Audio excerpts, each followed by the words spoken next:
And it's blue. Well, this doesn't have any ink. This is just paper coated with... I make prints, and I make prints of all different types. Screen prints, relief prints, sometimes I make etchings, or photographic prints like blueprints. My name is James Pallant. I'm 24 years old now. My major is studio art, and I have a second major which is political science. I took my first printmaking class in my freshman year, that was 2013. The last year, you know, barely a week's gone by when I haven't printed something.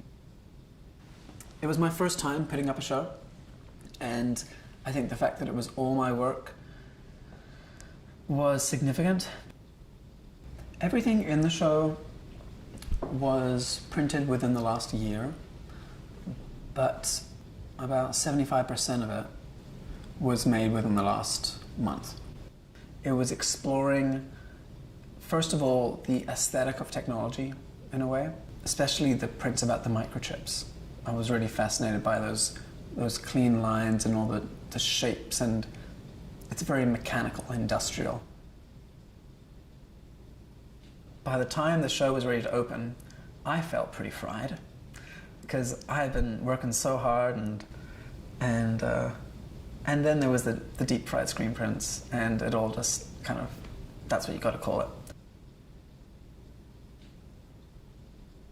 It was an experiment, and it was an experiment that nobody thought was going to go very well. And I remember asking my teacher when I first had this idea, like, "Hey Beth, you think I could, you know, screen print with cake batter and then deep fry some screen prints?" And she said, "No, you can't do that because you can't even get this cake batter through the screen, you know, and then the paper will fall apart or the sort of fire or something like that." But it turned out that you can do it, and it's not even that hard. And they smell like waffles after you do them, and if you hang them from a show, then people down the corridor might just come take a look because they think that there's food. So that's good. Because you see how the bitmap is clear up here with the dots, and then it's like she's in focus here, but over here they just kind of blur into one. So when you fry it, it's cool because you get the chance to kind of redevelop the image in a way. It's difficult because they fry pretty quick, so you don't have that much time. So mostly the subtlety is just by chance. But a couple times it works out really nicely. Someone's Facebook profile picture is the junk food version of their personality because it's cheap and it's commodified and it's unhealthy in excess. If you just sit on Facebook all the time, like, that's not a real social experience, if you ask me. And so taking the epitome of the social experience, or the social media, someone's profile picture, and printing it in junk food seemed pretty perfect. I needed to think about what would catch someone's eye as they walked past, what prints should be next to each other, and, you know, what direction somebody would walk around. None of these prints had really seen the light of day before I showed them. I mean, a couple had been posted on social media and that, but they hadn't been seen. And maybe until a piece of art is seen by someone else other than the artist, I mean, is it even a piece of art, you know? And when I had to take them down, it was a bit sad, in a way.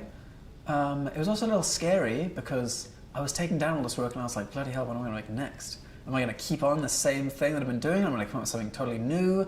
Should there be like a bridge between the two? Or is what I'm going to make next going to be as good?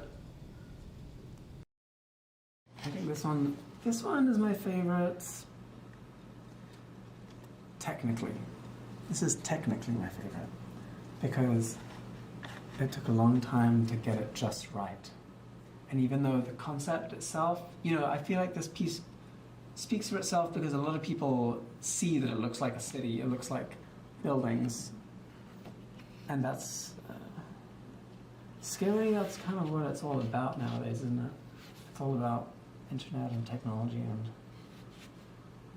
it kind of defines the way we move around and the way we human. this is the 4th university I've been at. I'm going to graduate in a few months, I promise. Like, I'm almost done. But it's, I feel like maybe I just require something new all the time and something quick. Like, oil painting takes a long time to do. Sculpture takes a long time, even drawing. And I mean, printmaking can take a long time as well, but screen printing is a pretty quick process. And you can make a lot of marks pretty quickly. And it always feels new, and there's always another thing you can do. And I'm sure there are lots of normal, boring jobs that would be perfectly fine for me. But I'm halfway down this rabbit hole now, and I don't really fancy anything else, because it's a lot of fun, and fun is an important thing.